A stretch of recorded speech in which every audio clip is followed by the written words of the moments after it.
أعوذ بالله من الشيطان الرجيم. بسم الله الرحمن الرحيم. ألف لام را، تلك آيات الكتاب المبين. إنا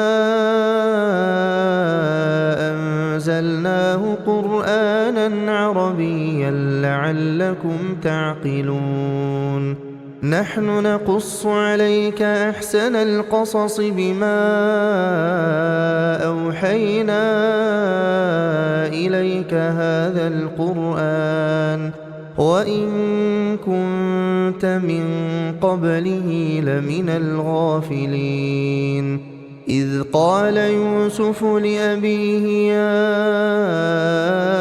أبت إني رأيت 11 كوكبا والشمس والقمر رأيتهم لي ساجدين.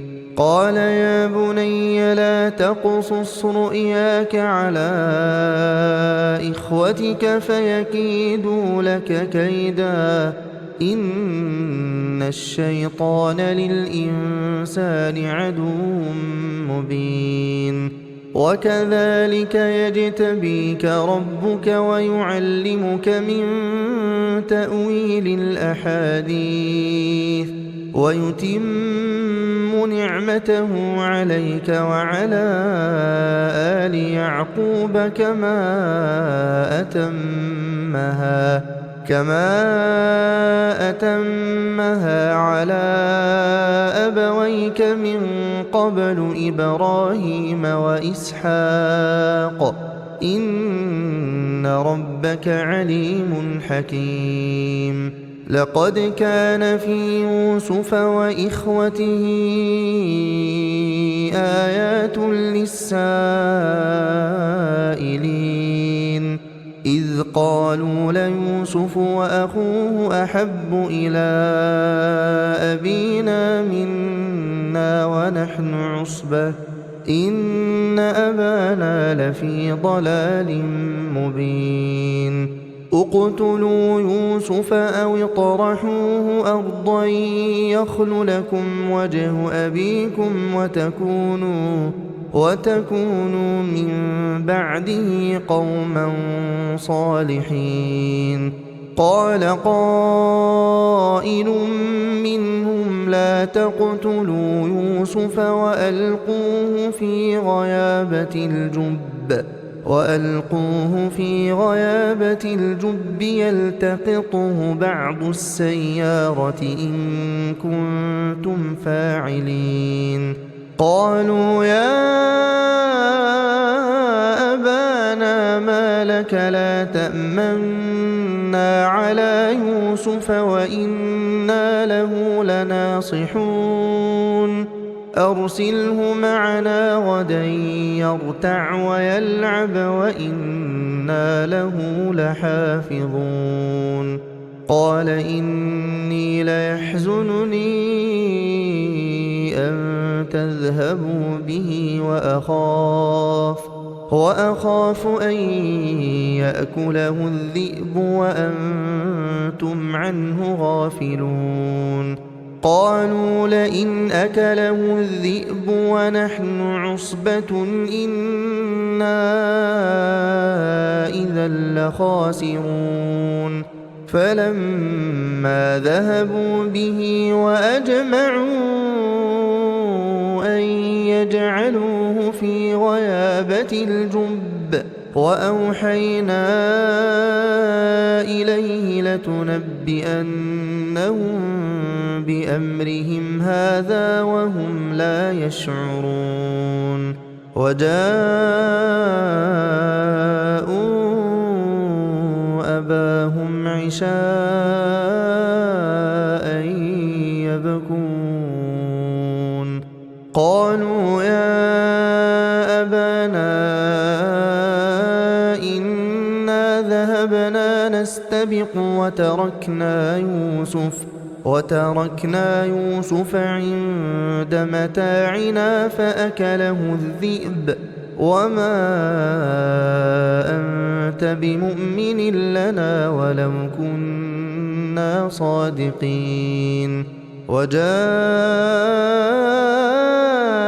على قميصه بدم كذب قال بل سولت لكم أنفسكم أمرا فصبر جميل والله المستعان على ما تصفون وجاءت سيارة فأرسلوا واردهم فأدلى دلوه قال يا بشرى هذا غلام وأسروه بضاعة والله عليم بما يعملون وشروه بثمن بخس دراهم معدودة وكانوا فيه من الزاهدين وقال الذي اشتراه من مصر لامرأته أكرمي مثواه عسى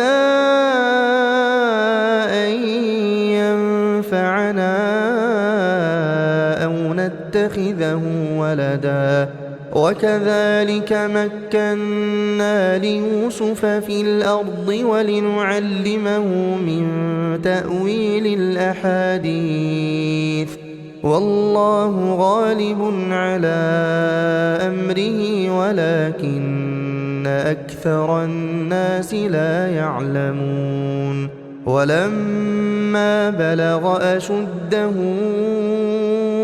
آتيناه حكما وعلما وكذلك نجزي المحسنين وراودته التي هو في بيتها عن نفسه وغلقت الأبواب وقالت هيت لك قال معاذ الله إنه ربي أحسن مثواي إنه لا يفلح الظالمون ولقد همت به وهم بها لولا أن رأى برهان ربه كذلك لنصرف عنه السوء والفحشاء إنه من عبادنا المخلصين واستبق الباب وقدت قميصه من دبر وألف يا سيدها لدى الباب قالت ما جزاء من أراد بأهلك سوءا إلا أن يسجن أو عذاب أليم قال هي راودتني عن نفسي وشهد شاهد من أهلها إن كان قميصه قد من قبل فصدقت وهو من الكاذبين وإن كان قميصه قد من دبر فكذبت وهو من الصادقين فلما رأى قميصه قد من دبر قال إنه من كيدكن إن كيدكن عظيم يوسف أعرض عن هذا واستغفري لذنبك إنك كنت من الخاطئين وقال نسوة في المدينة امرأة العزيز تراود فتاها عن نفسه قد شغفها حبا إنا لنراها في ضلال مبين فلما سمعت بمكرهن أرسلت إليهن وأعتدت لهن متكئا وآتت كل واحدة منهن سكينا وقالت اخرج عليهن فلما رأينه أكبرنه وقطعن أيديهن وقلن حاش لله ما هذا بشرا إن هذا إلا ملك كريم. قالت فذلكن الذي لمتنني فيه ولقد راودته عن نفسه فاستعصم ولئن لم يفعل ما آمره ليسجنن وليكون من الصاغرين. قال رب السجن أحب إلي مما يدعونني إليه وإلا تصرف عني كيدهن أصب إليهن وأكن من الجاهلين. فاستجاب له ربه فصرف عنه كيدهن إنه هو السميع العليم. ثم بدا لهم من بعد ما رأوا الآيات ليسجننه حتى حين. ودخل معه السجن فتيان قال أحدهما إني أراني أعصر خمرا وقال الآخر إني أراني أحمل فوق رأسي خبزا تأكل الطير منه نبئنا بتأويله إنا نراك من المحسنين.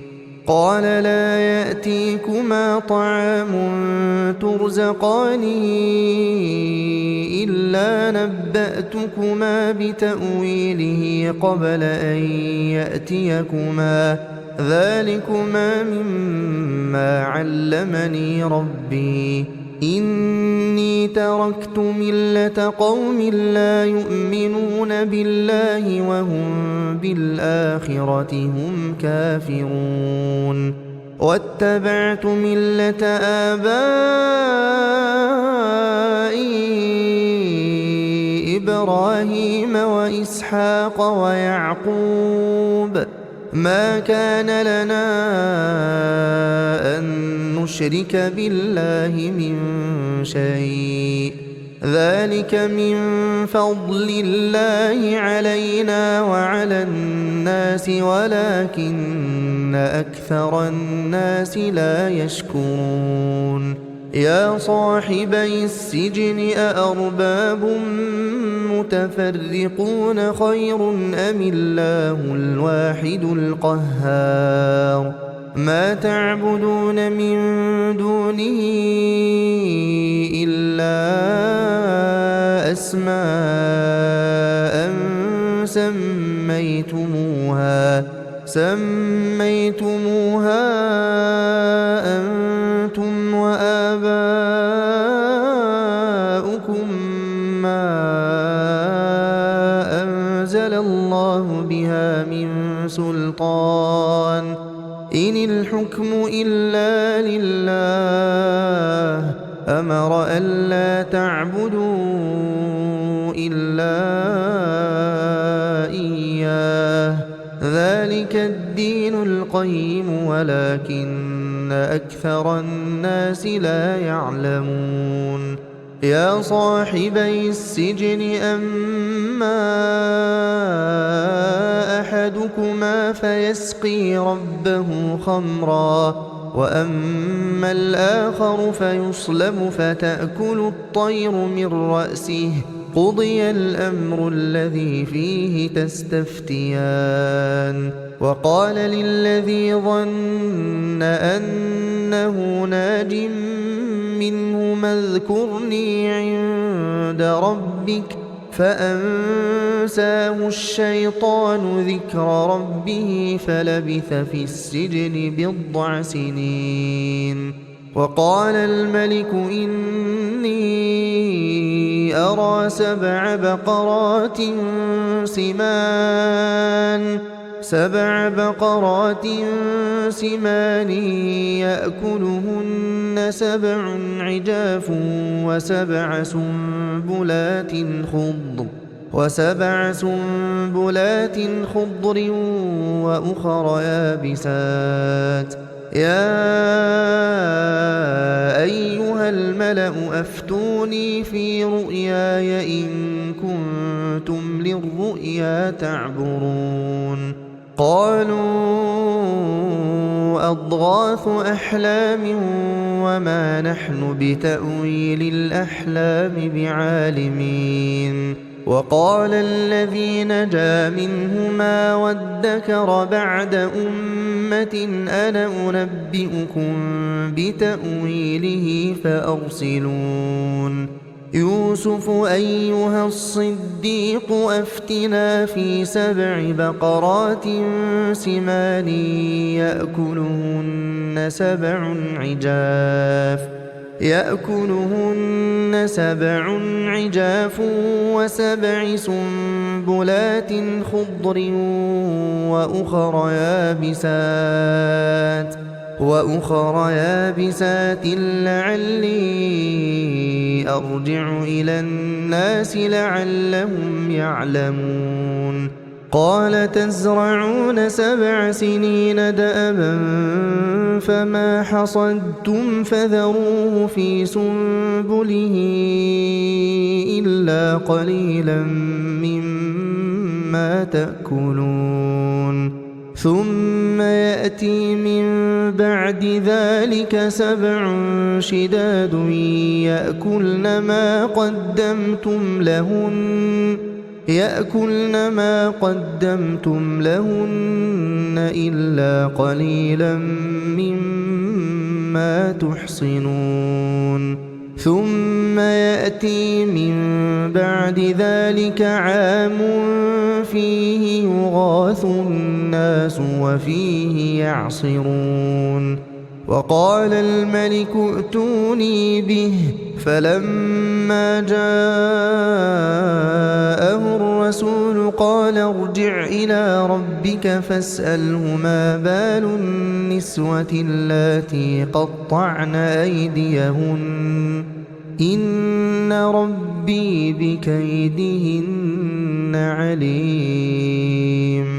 قال ما خطبكن إذ راوتن يوسف عن نفسه قلن حاش لله ما علمنا عليه من سوء. قالت امرأة العزيز الآن حصحص الحق أنا راودته عن نفسه وإنه لمن الصادقين. ذلك ليعلم أني لم أخنه بالغيب وأن الله لا يهدي كيد الخائنين. وما أبرئ نفسي إن النفس لأمارة بالسوء إلا ما رحم ربي إن ربي غفور رحيم. وقال الملك ائتوني به أستخلصه لنفسي فلما كلمه قال إنك اليوم لدينا مكين أمين. قال اجعلني على خزائن الأرض إني حفيظ عليم. وكذلك مكنا ليوسف في الأرض يتبوأ منها حيث يشاء نصيب برحمتنا من نشاء ولا نضيع أجر المحسنين. ولأجر الآخرة خير للذين آمنوا وكانوا يتقون. وجاء إخوة يوسف فدخلوا عليه فعرفهم وهم له منكرون.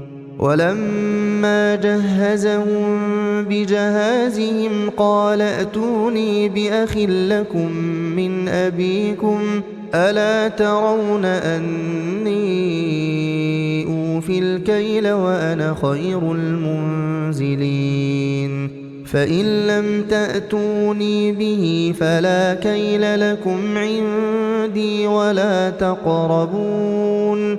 قالوا سنراود عنه أباه وإنا لفاعلون. وقال لفتيانه جعلوا بضاعتهم في رحالهم لعلهم يعرفونها إذا انقلبوا إلى أهلهم لعلهم يرجعون. فلما رجعوا إلى أبيهم قالوا يا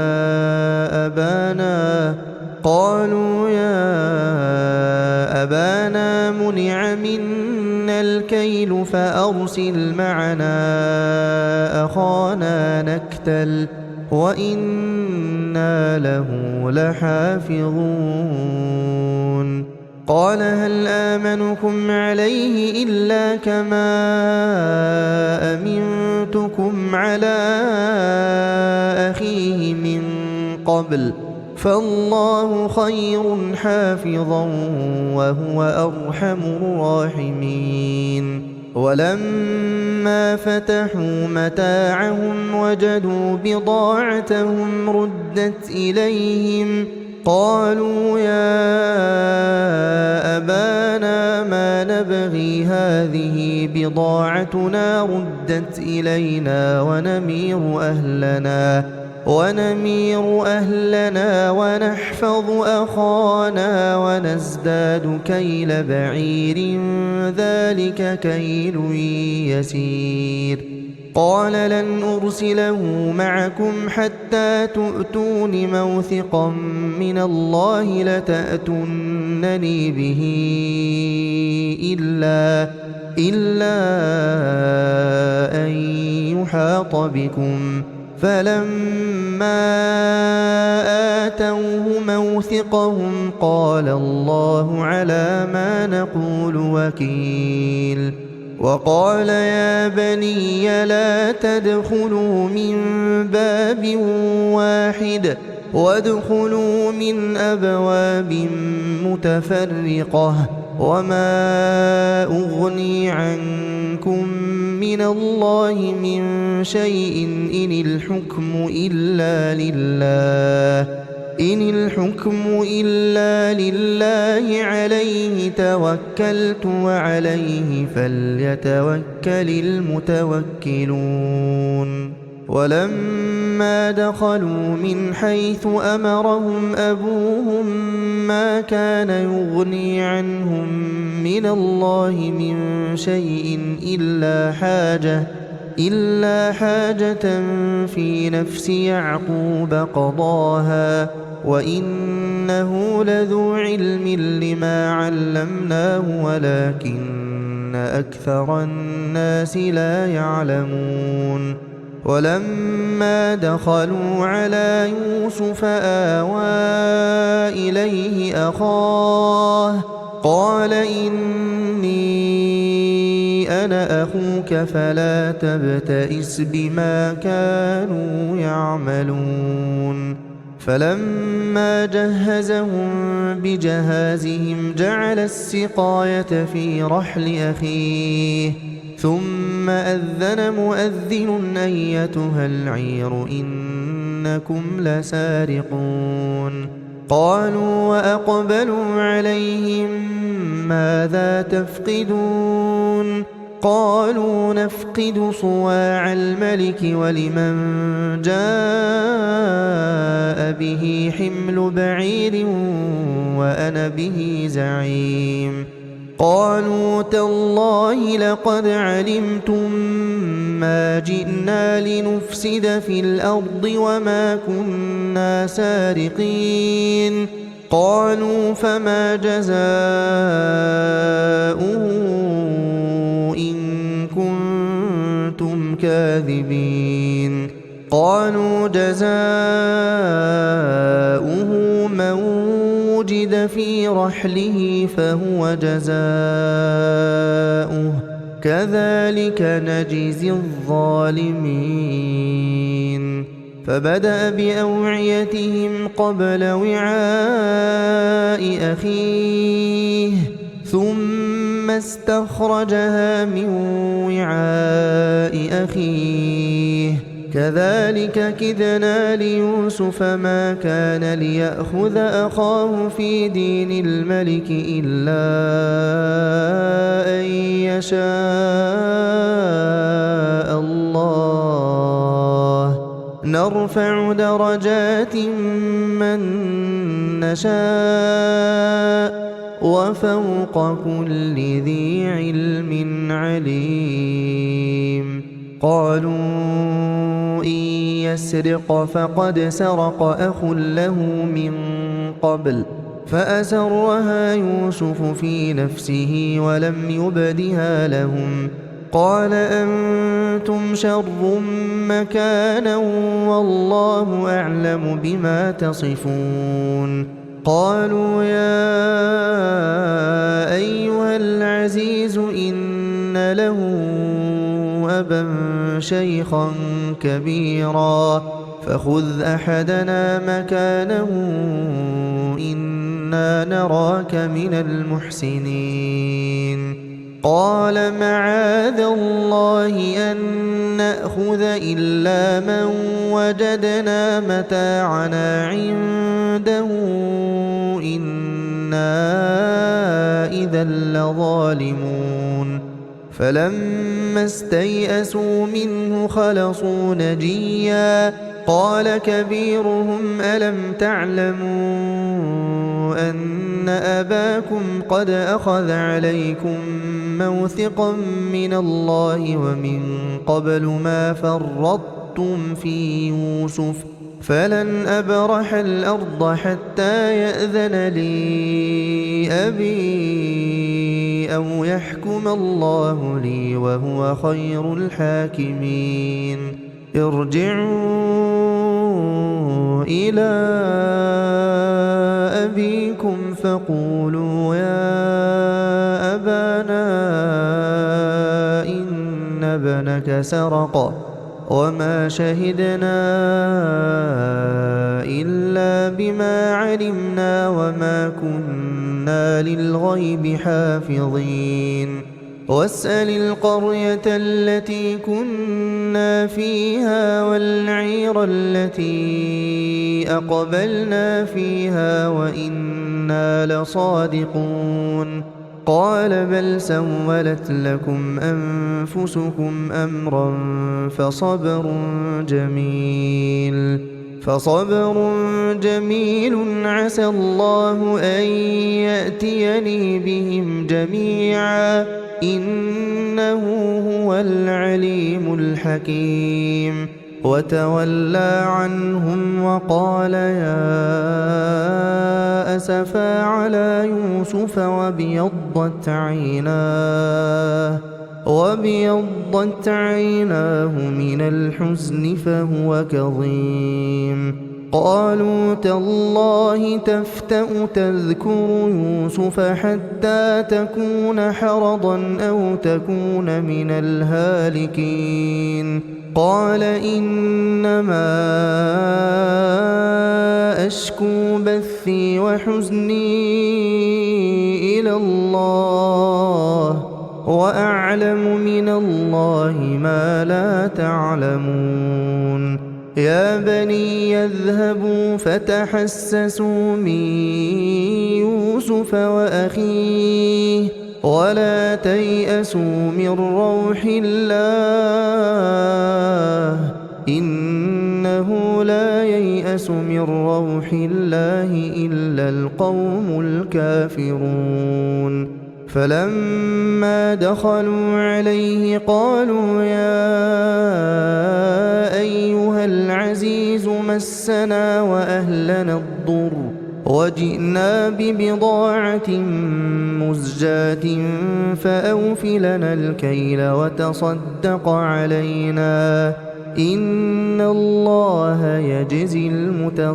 المتصدقين قال هل علمتم ما فعلتم بيوسف وأخيه إذ أنتم جاهلون قالوا أئنك لأنت يوسف قال أنا يوسف وهذا أخي قد من الله علينا إنه من يتق ويصبر فإن الله لا يضيع أجر المحسنين قالوا تالله لقد آثرك الله علينا وإن كنا لخاطئين قال لا تثريب عليكم اليوم يغفر الله لكم وهو أرحم الراحمين اذهبوا بقميصي هذا فألقوه على وجه أبي يأت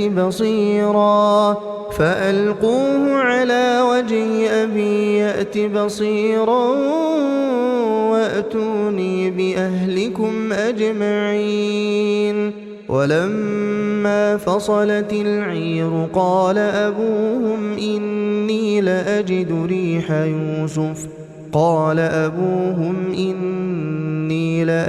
ريح يوسف لولا أن تفندون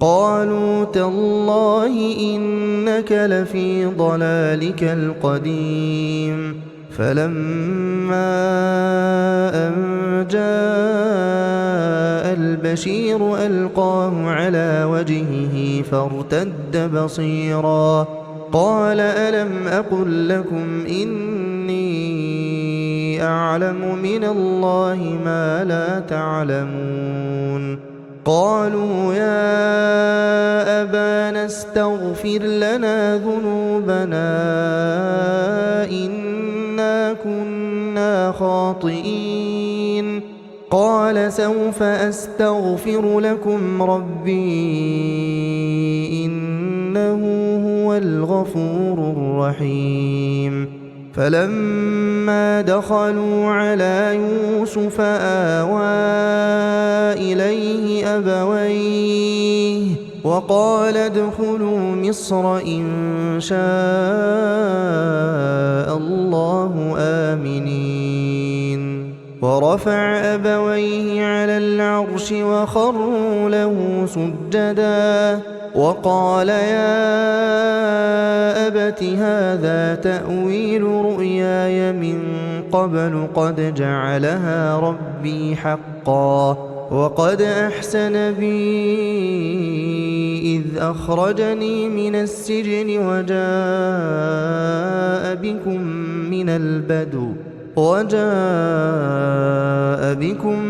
البدو من بعد أن نزغ الشيطان بيني وبين إخوتي إن ربي لطيف لما يشاء إنه هو العليم الحكيم رب قد آتيتني من الملك وعلمتني من تأويل الأحاديث فاطر السماوات والأرض أنت ولي في الدنيا والآخرة توفني مسلما وألحقني بالصالحين ذلك من أنباء الغيب نوحيه إليك وما كنت لديهم إذ أجمعوا أمرهم وهم يمكرون وما أكثر الناس ولو حرصت بمؤمنين وما تسألهم عليه من أجر إن هو إلا ذكر للعالمين وكأين من آية في السماوات والأرض يمرون عليها وهم عنها معرضون وما يؤمن أكثرهم بالله إلا وهم مشركون أفأمنوا أن تأتيهم غاشية من عذاب الله أو تأتيهم الساعة بغتة وهم لا يشعرون قل هذه سبيلي أدعو إلى الله على بصيرة أنا ومن اتبعني وسبحان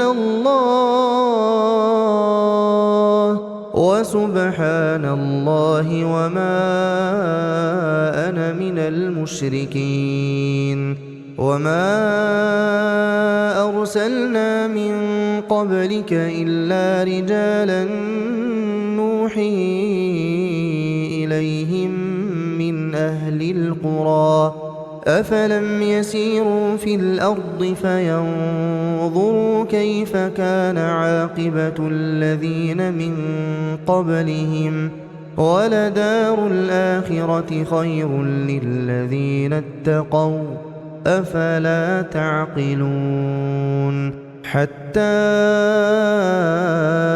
إذا استيأس الرسل وظنوا أنهم قد كذبوا جاءهم نصرنا فنجي من نشاء ولا يرد بأسنا عن القوم المجرمين لقد كان في قصصهم عبرة لأولي الألباب ما كان حديثا يفترى ولكن تصديق الذي بين يديه وتفصيل كل شيء وهدى ورحمة لقوم يؤمنون